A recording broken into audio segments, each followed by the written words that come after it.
Bomberos voluntarios, Germán Schofrin para charlar con nosotros. ¿Cómo estás? Bien, cansado porque recién llegamos de toda esta zona que pasó este fenómeno climatológico, así que bueno. De hecho, te encontramos todavía lavando los elementos de trabajo, las sogas y lo que han estado utilizando. Así es, sí, ya tenemos que dejar listo el equipo para cualquier cosa que pueda pasar que necesitemos, siempre tener todo listo, así que bueno, antes de irme a descansar, dejar todo como cuando estaba antes de irme.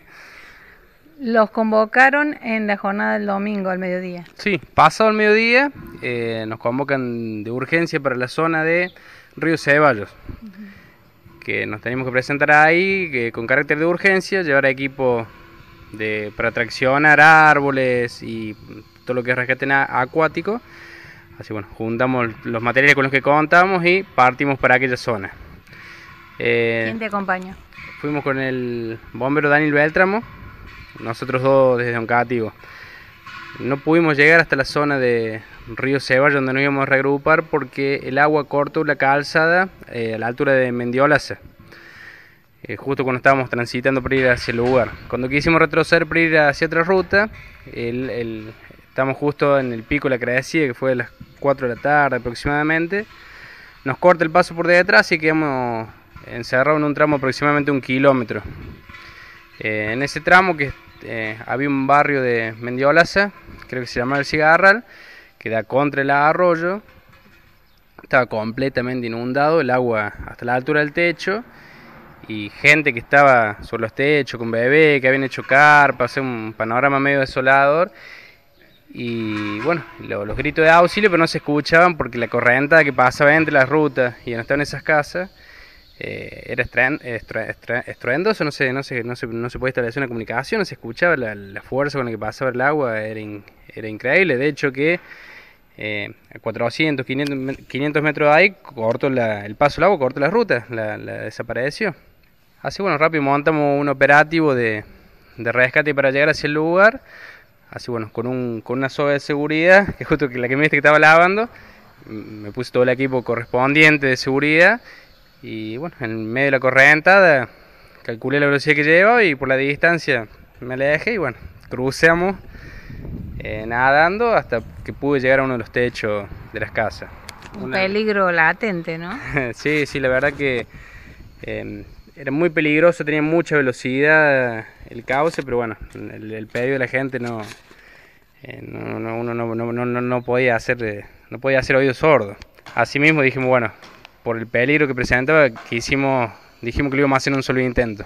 Si no salía, íbamos a esperar que mejoraran las condiciones o si existía la posibilidad de apoyo aéreo, pero bueno, al primer tiro nos fue bien, así que logramos cruzar. Una vez que tuvimos una línea de seguridad entre la ruta y las casas, ya llegamos y nos encontramos con que la gente nos explicó que hacía desde las 2 de la mañana que estaban ellos arriba del techo.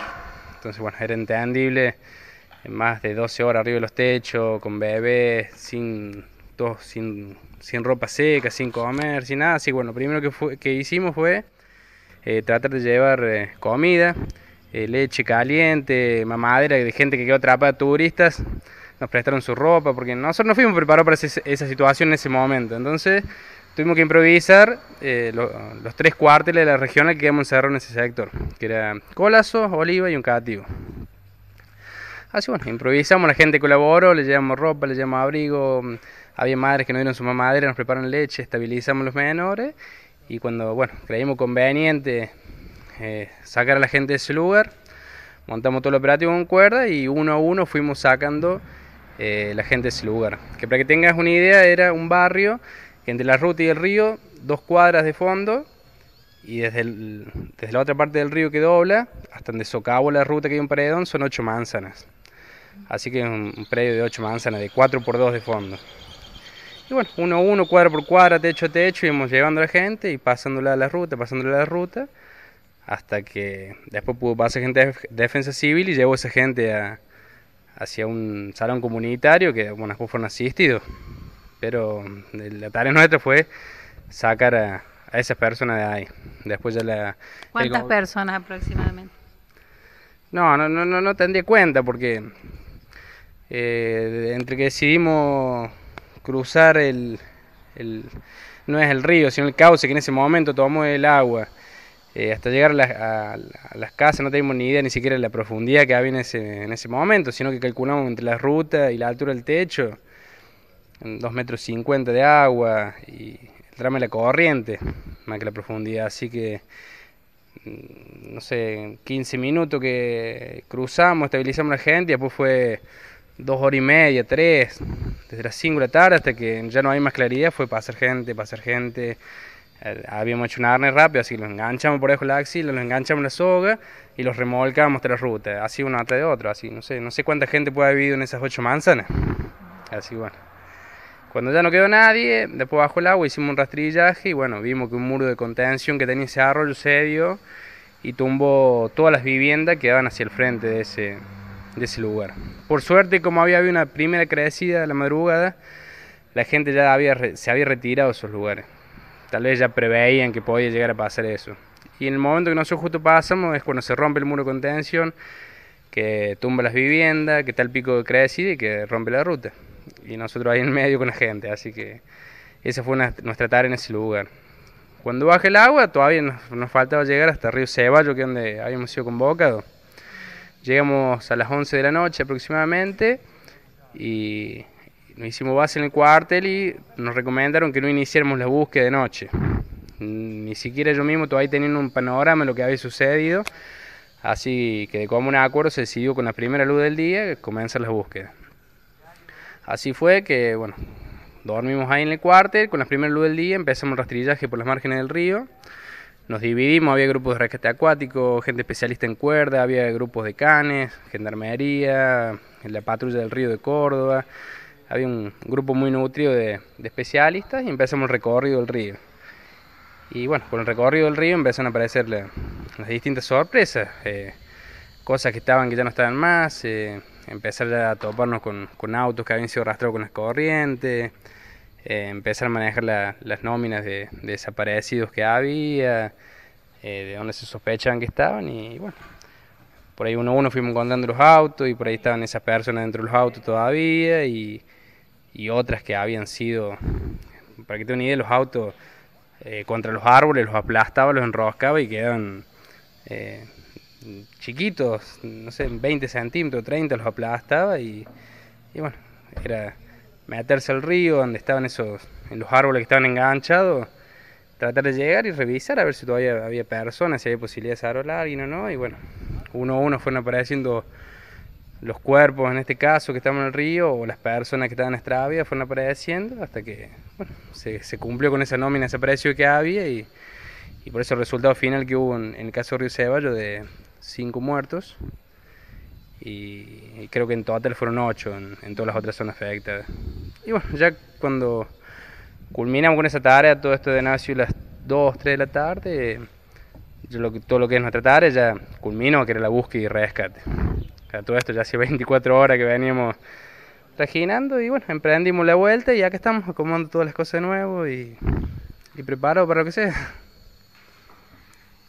Me quedo sin palabras porque no puedo ni siquiera imaginarme la situación con la que les tocó enfrentarse y qué tan preparados están para todo esto, ¿no? Sí, a nosotros nos pasa lo mismo, en el caso mío que emprendió mucho con lo que es rescate acuático, que por ahí a muchos les parece una locura porque estamos rodeados de tierra, pero bueno, hemos decidido entrenar, hay lugares de riesgo que tenemos en la zona,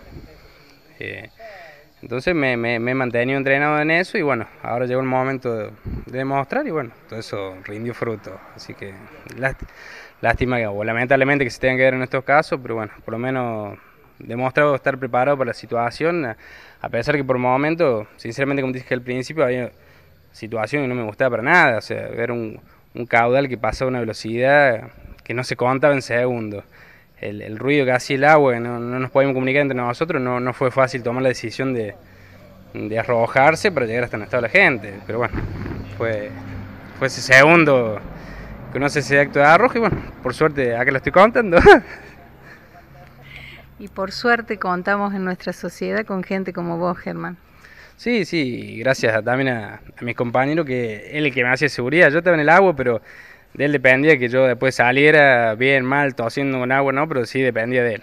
Yo, lo mío simplemente era llevar la cuerda al otro lado, pero mi vida estaba atada en las manos de él, así que es un trabajo en conjunto con compañeros míos, compañeros de toda la región. ¿Cómo sigue esto, sabes? Estamos hablando ya en el atardecer de la jornada de lunes. ¿Cuáles son las últimas noticias que tenés? Con respecto a todo lo que es la búsqueda y el rescate, como digo, pasó el mediodía, ya se culminó con esas tareas. Nosotros por ahí al estar ahí en el foco donde ocurrían las cosas no teníamos dimensiones, no teníamos mucho conocimiento de lo que pasaba alrededor, o ahora que venimos en camino escuchando la radio y la televisión, por ahí vimos la real magnitud de lo que había pasado. Nosotros simplemente nos abocamos en ese momento a búsqueda y rescate, sacar personas o recuperar cuerpos como fueron en las últimas horas. Y después los pocos segundos que nos tomamos para descansar a la orilla, que hablamos con la gente, bueno, el tema de no haber electricidad, eso ocasionaba muchas molestias, miedo por la inseguridad, ya decían muchas horas. Recordemos que la gente empezó el sábado, cuando empieza a oscurecer, con el problema del agua. Y bueno, y las necesidades, la gente no tiene ropa seca, no tiene agua potable, porque cuando arrasa hay que verlo, la tierra se la comió y arrasó con caños de gas, caños de agua, entonces no llega el agua potable, no tienen electricidad, no tienen ropa y bueno, mucha necesidad que por eso depende de la asistencia que las defensas civiles locales o del gobierno tienen que trabajar en eso. La verdad que por ahí nosotros le hemos dado, digamos, las colchas nuestras, se hemos dejado, el abrigo nuestro, el agua caliente, el azúcar, la hierba, le dejamos lo nuestro, pero es cuestión de momento, de una familia puntual, eso ya es tarea después de los organismos correspondientes asistir a estas personas. Digo, no tanto ahora en lo inmediato, sino en lo posterior. Hay gente que le llevó la casa, por eso hoy, por más que los asistamos, que se les lleve agua, que se los asista, que los lleven a un centro donde puedan pasar, esa gente va a necesitar reconstruir de nuevo, y yo creo que ahí es donde va a estar el verdadero después, donde se tiene que medir o ver el verdadero apoyo que recibe esta gente. Germán, otra vez muchas gracias. Gracias a vos por venir aquí a consultarnos y preocuparse por nosotros. Germán Schofrin, uno de los integrantes del Cuerpo de Bomberos Voluntarios de Oncativo, un lujo, señores.